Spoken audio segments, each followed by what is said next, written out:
Géopolis Télévision, dans les profondeurs de l'économie africaine. Tout de suite,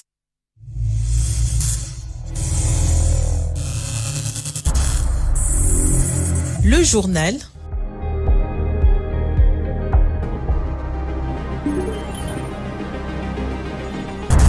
Ce journal vous est présenté par Fonds des promotions de l'industrie. Votre partenaire privilégié pour la réussite de vos projets.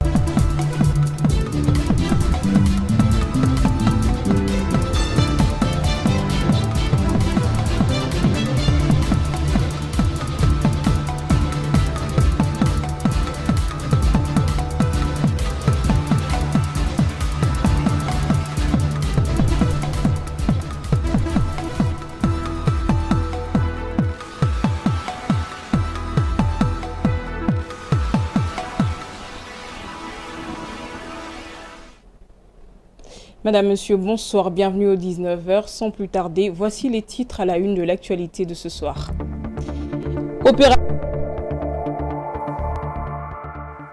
Commune de Limete au quartier Kingabwa ce vendredi 13 février 2026 par le gouvernement provincial de Kinshasa vers un site aménagé à Kinkole dans la commune de Lansele. Ce samedi 14 février 2026, Addis Abeba accueille les chefs d'État et de gouvernement de l'Union africaine venus participer au 39e sommet prévu du 14 au 15 février 2026. Et à l'international, depuis plusieurs mois au Ghana, la filière du cacao traverse une période difficile marquée par la baisse des prix sur le marché international, fragilisant les producteurs et pesant sur l'économie nationale. Les détails, c'est dans ce journal. Bienvenue à nouveau. Commençons avec cette information. Addis Abeba, la capitale de l'Éthiopie, accueille ce samedi 14 février 2026 les chefs d'État et de gouvernement de l'Union africaine prévus du 14 au 15 février 2026. Venus participer au 39e sommet, la passation de la présidence tournante de l'Union africaine au président burundais Evariste Ndayishimiye qui succédera à son homologue angolais Joao Lourenço, et les crises continentales resteront également au centre de l'attention, en particulier la situation dans l'est de la République démocratique du Congo, en Libye, au Sahel et au Soudan, ainsi que les situations catastrophiques des catastrophes naturelles et d'urgence humanitaire. Didier Lunga pour le commentaire. Durant ces 2 jours, les chefs d'État se concentreront sur la gestion de l'eau, l'insécurité alimentaire, la zone de libre-échange continentale africaine et la sécurité. L'un des temps forts de ce sommet sera la passation de la présidence tournante de l'Union africaine au président burundais Evariste Ndayishimiye, qui succédera à son homologue angolais Joao Lourenço. Les 2 chefs d'État sont déjà sur place en Éthiopie. Outre cette passation de pouvoir, les crises continentales resteront également au centre de l'attention, en particulier la situation dans l'est de la République démocratique du Congo, en Libye, au Sahel et au Soudan, ainsi que les situations de catastrophes naturelles et d'urgence humanitaire. Conformément aux résolutions de la 13e, 21e ou de la 1321e réunion du Conseil de paix et de sécurité de l'Union africaine tenue le 29 décembre 2025 et selon le ministère des Affaires étrangères, de la coopération, de l'intégration africaine et des Togolais de l'extérieur, dirigé par le professeur Robert Dussey, le Togo devrait faire le point à Addis Abeba sur sa médiation menée au nom de l'UA dans le conflit des Grands Lacs opposant Kinshasa à Kigali. Notons aussi que ces dernières semaines, le président du Conseil, Faure Gnassingbé, a multiplié les déplacements dans la région, notamment en RDC, au Rwanda, au Burundi et en Ouganda pour tenter de faire avancer le processus de paix. La République d'Angola a par ailleurs proposé l'entrée en vigueur d'un cessez-le-feu entre le gouvernement de la République démocratique du Congo et le groupe armé M23 à partir de midi mercredi 18 février, une proposition faite suite à une rencontre tenue à Luanda entre le président angolais Joao Lourenço, le président congolais Félix Tshisekedi, le président togolais Faure Gnassingbé, médiateur de l'Union africaine, et l'ancien président nigérien Olusegun Obasanjo, représentant des anciens chefs d'État désignés par l'UA comme facilitateurs du processus de paix en RDC. La médiation angolaise l'attendait, la réponse de la RDC n'a pas tardé. Le pays prend acte de l'initiative de cessez-le-feu proposée par le président angolais Joao Lourenço. La RDC rappelle que ce cessez-le-feu implique le gel strict et immédiat des hostilités, l'arrêt de tout renforcement militaire, tout un défi au regard de la tension sur terrain. Suivez. En RDC, l'Angola y croit. Au moment où le président Joao Lourenço s'apprête à passer la main à la présidence de l'Union africaine, un autre chantier l'attend où le retrouve. L'ancien médiateur reprend du service. Son appel au parti pour une déclaration publique en faveur d'un cessez-le-feu a fait écho en RDC. Du côté de rebelles, le suspense dure encore. Mais cela devrait être une question d'heure, car même si chacun sait que la paix est un chemin semé d'embûches en RDC, en apparence, toutes les parties veulent une solution politique et négociée. Les rebelles devraient donc sauver les apparences et entrer dans le processus. Voilà pour la première formalité. Quant à la vraie cessation des hostilités sur terrain, cela est une autre paire de manches. Joao Lourenço le sait, il devra faire face à la dure réalité du terrain. Depuis quelques 3 ans maintenant, tous les engagements à la cessation d'hostilité se heurtent à d'irréductibles volte-face des acteurs, notamment les forces négatives. La RDC sait elle aussi que le chemin ne sera pas un long fleuve tranquille. Kinshasa a déjà prévenu, l'engagement pour le cessez-le-feu implique la cessation de toute rotation ou approvisionnement offensif, l'interdiction de toute tentative de modification du statu quo sur le terrain, ainsi que la fin de tout appui extérieur aux groupes armés opérant sur le territoire national. Il suppose également la protection effective de populations civiles et le respect du droit international humanitaire. Le moindre manquement à cette ligne compromettrait gravement la crédibilité du processus et en affaiblirait les perspectives de terrain. Et puis le directeur de cabinet adjoint Elie Koumbi a, au nom du vice-premier ministre de l'Intérieur, Sécurité et Décentralisation et Affaires coutumières, Jacquemin Chabani, assisté ce jeudi 12 février à la signature de l'échange de notes entre l'ambassade du Japon et l'Organisation internationale pour les migrations, ainsi qu'à la signature de l'accord de don entre l'OIM et l'Agence japonaise de coopération internationale. Suivez. Cette cérémonie s'inscrit dans le cadre de la mise en œuvre du projet intitulé « Appui à la consolidation de la paix par le renforcement de la cohésion sociale et l'amélioration de la sécurité de la province du Tanganyika en République démocratique du Congo ». Ce projet vise notamment à contribuer au renforcement des institutions de l'État, en particulier de la police nationale congolaise, afin de prévenir les violences et de renforcer la stabilité à travers une police de proximité efficace. Point de besoin de faire un long discours, si ce n'est pour exprimer la profonde gratitude du gouvernement de la République démocratique du Congo au gouvernement du Japon pour avoir favorablement répondu à notre requête sollicitant un accompagnement en faveur de la province du Tanganyika, province qui a longtemps fait face à des défis structurels en matière de sécurité et de cohésion sociale.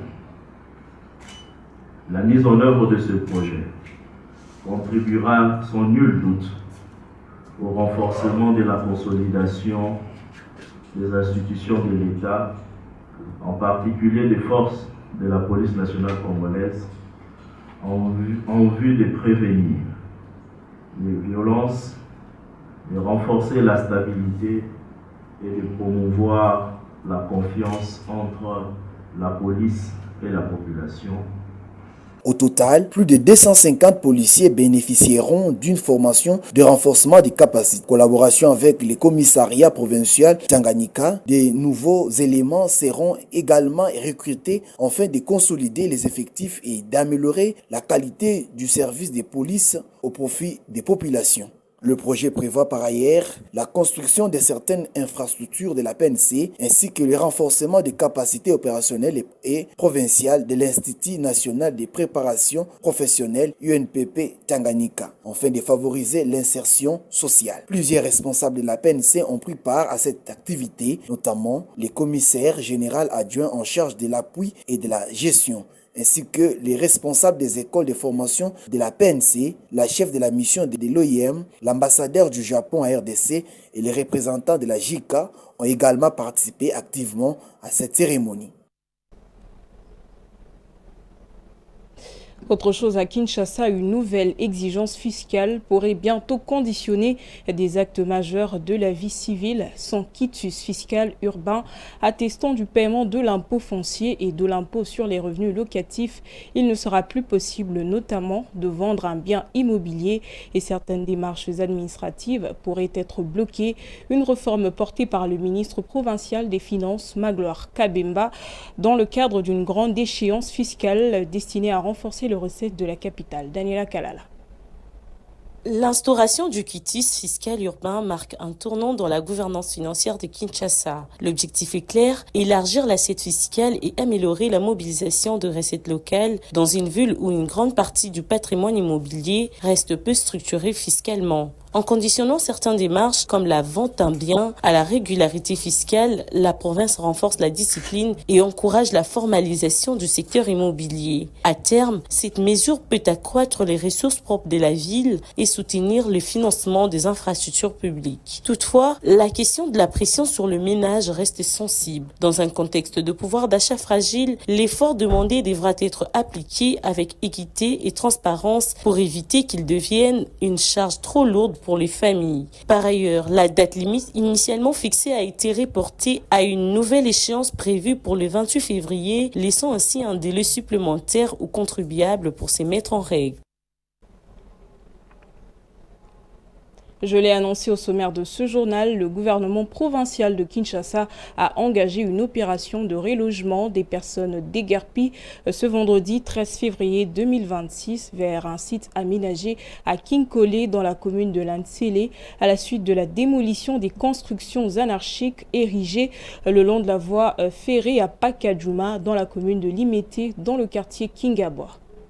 Après la destruction des habitations érigées de manière anarchique le long de la voie ferrée dans la commune de Limete dans le quartier Pakadjouma, l'hôtel de ville de Kinshasa a entamé ce vendredi 13 février 2026 le relogement des ménages concernés vers un site aménagé à Kinkole dans la commune de Lantsele. Cette opération fait suite aux instructions du gouverneur de la capitale, Daniel Bumba Lubaki, qui a ordonné la mise en place d'une commission mixte chargée de superviser le processus. La commission réunie ce jeudi a regroupé des membres du gouvernement provincial, des représentants de la Société commerciale des transports et des ports, SCPT, ex-ONATRA, de la BSPE, BESC, de la police nationale congolaise ainsi que de la 14e Légion militaire. La commission a lancé une phase d'identification des occupants suivie de leur évacuation progressive vers le nouveau site. Selon les autorités urbaines, cette étape sera accompagnée de travaux d'assainissement, de sécurisation et de remise en état de l'entreprise ferroviaire en vue de permettre la reprise du trafic ferroviaire dans la capitale. L'exécutif provincial précise que cette action s'inscrit dans le cadre de la campagne Retour à la norme initiée par le gouverneur Daniel Bumba visant à éradiquer les constructions anarchiques et l'occupation illégale des espaces publics. Les autorités martèlent qu'aucune réinstallation sur le site libéré ne sera tolérée et que des sanctions seront appliquées aux contrevenants.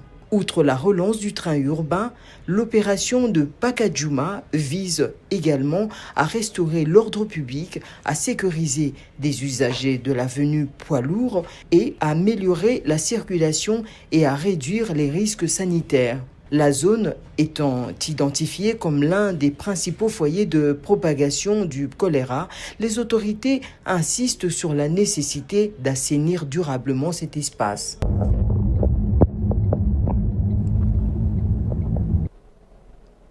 Célébrer ce 13 février 2026, la journée mondiale de la radio met en lumière le thème « La radio et l'intelligence artificielle », une invitation à se projeter vers l'avenir alors qu'en République démocratique du Congo, la radio demeure avant tout une réalité quotidienne pour des millions de citoyens entre innovations technologiques annoncées et défis persistants des radios communautaires. Cette commémoration ouvre un débat essentiel sur la place, le rôle et la survie de ce média incontournable. Patience Lokeke.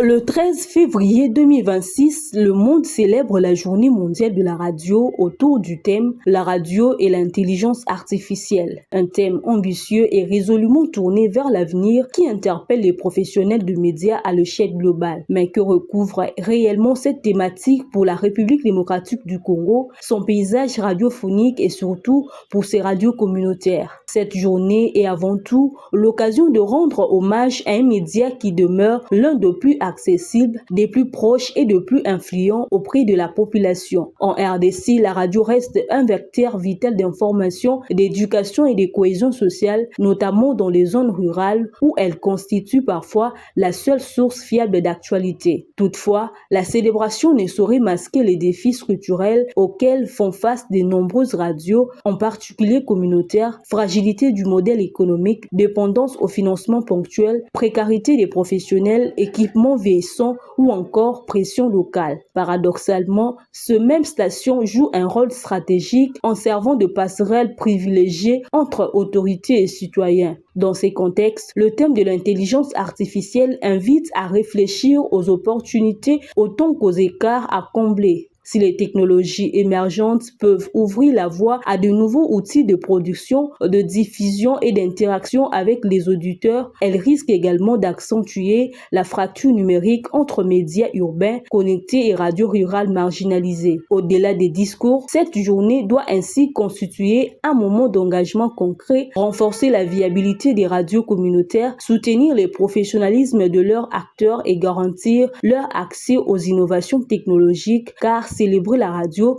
c'est aussi œuvrer pour qu'elle demeure libre, durable, inclusive et accessible à tous. Parlons sport, le 25 mars prochain, la République démocratique du Congo disputera un match amical face aux Bermudes, actuellement 169e au classement FIFA. Cette rencontre servira de préparation stratégique en vue de la grande finale des barrages intercontinentaux prévus le 31 mars. Les détails avec Blaise Couzola. Le Léopard de la RDC affronteront le Bermudes le 25 mars à Guadalajara en match amical, 6 jours avant le barrage intercontinental pour la Coupe du Monde 2026 face aux vainqueurs de Jamaïque, Nouvelle-Calédonie. Le 31 mars prochain à Guadalajara, si elle bat les vainqueurs de la demi-finale de barrage intercontinentaux Jamaïque, Nouvelle-Calédonie prévue le 26 mars, la RDC se qualifiera pour la Coupe du Monde, ce qui ne lui est plus arrivé depuis 1974. D'après les informations d'Afrique Foot, le Congolais qui arriveront à Guadalajara à partir du 21 mars disputeront ce match face à l'équipe qui occupe la 69e place du classement FIFA. Cette rencontre qui se disputera à huis clos dans un stade de la ville mexicaine qui n'a pas encore été désigné permettra aux joueurs de Sébastien Desabre de s'adapter notamment aux conditions particulières de Guadalajara situé à près de 1600 mètres d'altitude. Les Congolais pourront ainsi aller assister le lendemain à Jamaïque, Nouvelle-Calédonie qui se déroulera comme la finale du 31 mars à l'Estadio Akron, une enceinte de 49 800 places et habituellement utilisée par le club de CD Guadalajara et qui abritera 4 matchs de la prochaine Coupe du Monde. Un observateur congolais avait par ailleurs assisté à la victoire de la Jamaïque face à Grenade en match amical le 18 janvier dernier. Les Reggae Boys joueront également en Martinique le 21 février prochain. Toujours en sport, le comité de normalisation de la FECOFA a demandé à la LINAFOOT d'appliquer les sanctions prises contre le DSMP, notamment une déduction de points. Cette décision fait suite aux démarches engagées auprès de la FIFA concernant les irrégularités de recrutement du club. Le DSMP risque également d'être exclu de la Coupe du Congo, ce qui serait un coup dur pour l'équipe. Blaise Couzola.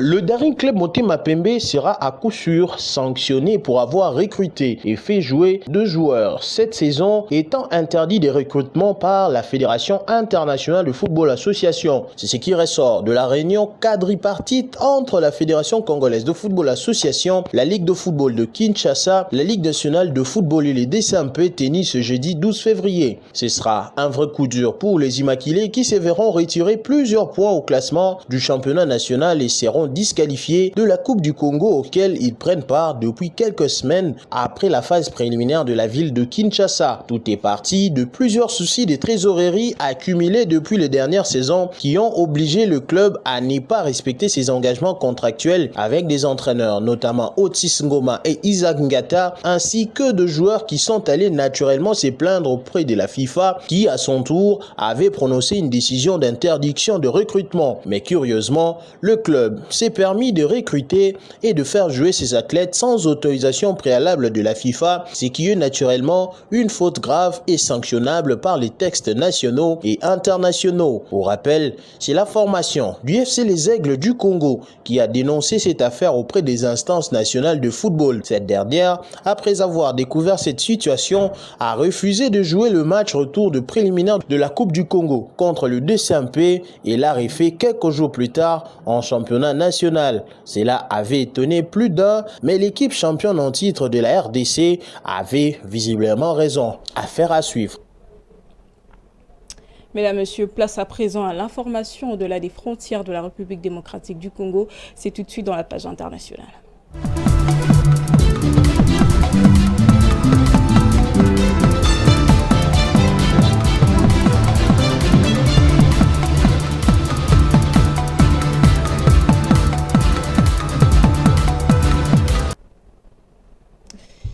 Au Ghana, le cacao figure parmi les principales sources de devises aux côtés de l'or et du pétrole. Cependant, depuis plusieurs mois, la filière traverse une période difficile marquée par la baisse des prix sur le marché international, une situation qui fragilise les producteurs et pèse sur l'économie nationale. Les détails dans cet élément. C'est une décision qui a un goût de victoire pour les uns et d'amertume pour les autres. Au Ghana, les prix de la tonne des fèves sera réduit de 28,6% à 41 390 décis pour le reste de la saison 2025 allant en 2026, a annoncé le jeudi 12 février Kaziel Aton-Forson, ministre des Finances. Évoqué depuis la fin janvier, plusieurs sources proches du dossier, ces scénarios redoutés par les organisations de producteurs aura finalement pris corps avec la crise des prix mondiaux qui a atteint l'appareil de commercialisation. Avec la pénurie des liquidités des traders qui doivent payer les fèves plus chères qui est prévue en raison de la baisse des prix mondiaux du cacao, des prix de 70% depuis les records de fin 2024. 50 000 tonnes de cacao se sont accumulées dans des ports selon le Conseil ghanéen du cacao. Des estimations portées à 3 000 tonnes par plusieurs entreprises selon Reuters lorsqu'elles comptabilisent des volumes de fèves non réglés et encore entreposés à l'intérieur du pays par les opérateurs. Les stocks toujours conservés chez les producteurs ainsi que des quantités supplémentaires attendues de la récolte intermédiaire de mars en août. Et au Burkina Faso, le marché de la téléphonie mobile reste dominé par 3 principaux opérateurs, Orange, Burkina Faso, Télécel Faso et l'opérateur historique Onatel. Ensemble, ces 3 acteurs ont réalisé un chiffre d'affaires global de 490,5 milliards de francs CFA en 2024, confirmant le dynamisme et la forte concurrence qui caractérisent le secteur des télécommunications dans le pays. Commentaire de Myriam Likieu.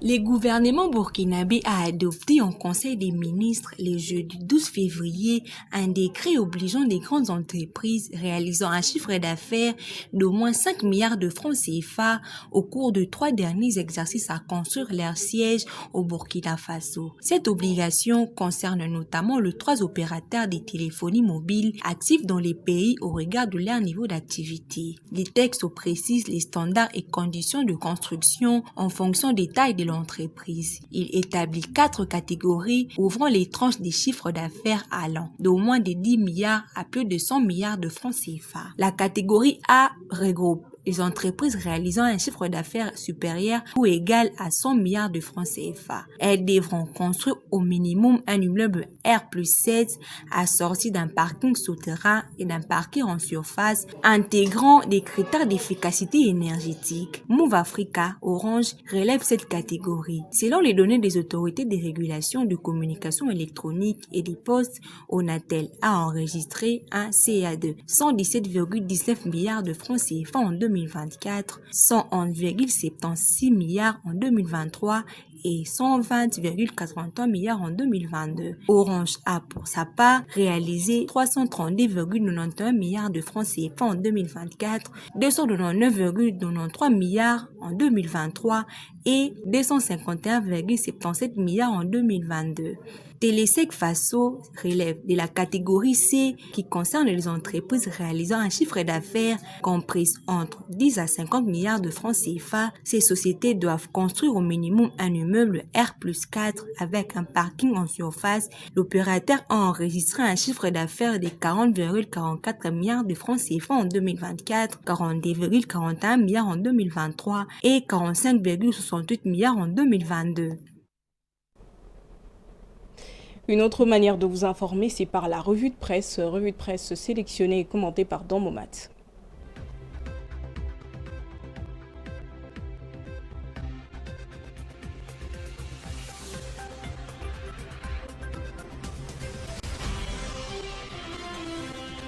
Les médias congolais reviennent essentiellement ce vendredi sur l'arrivée à Goma par hélicoptère, la chef par intérim de la mission de l'Organisation des Nations Unies pour la stabilisation en République démocratique du Congo, MONUSCO en sigle, Viviane Van de Per, s'est réjouie de fouler de nouveau le sol de la ville de Goma, jeudi 12 février, rapporte Forum des As.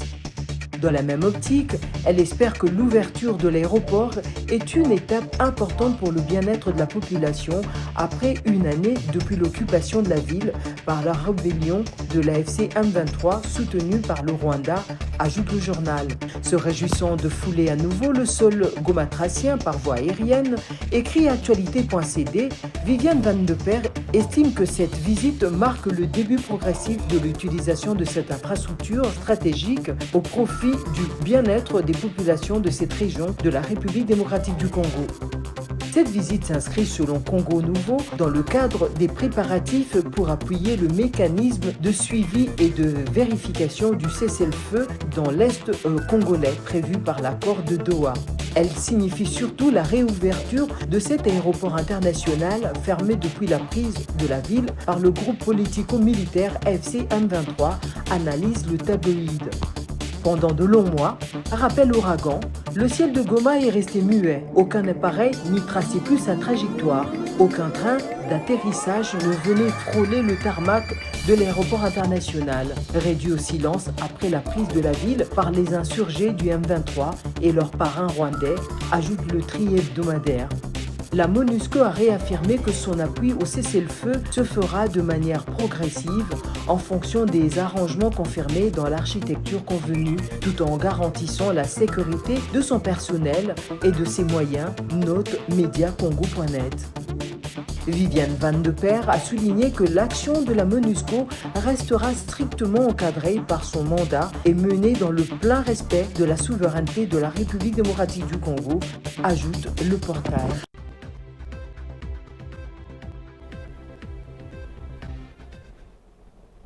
C'est la fin de ce journal, mesdames, messieurs. Mais avant de le boucler complètement, je vous rappelle ses principaux titres.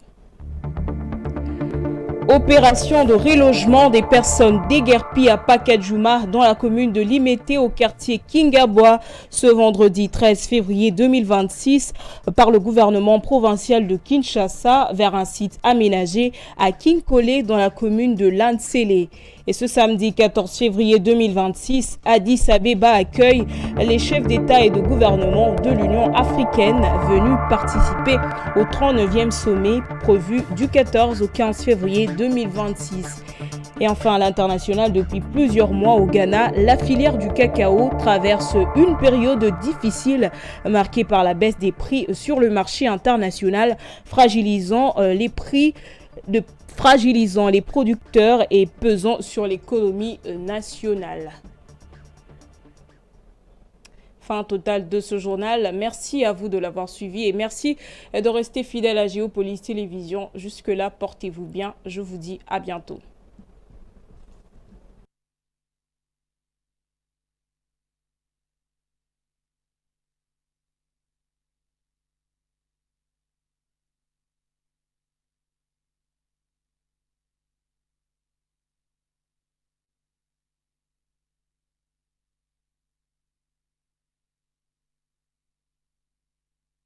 Ce journal vous a été présenté par Fonds des promotions de l'industrie. Votre partenaire privilégié pour la réussite de vos projets.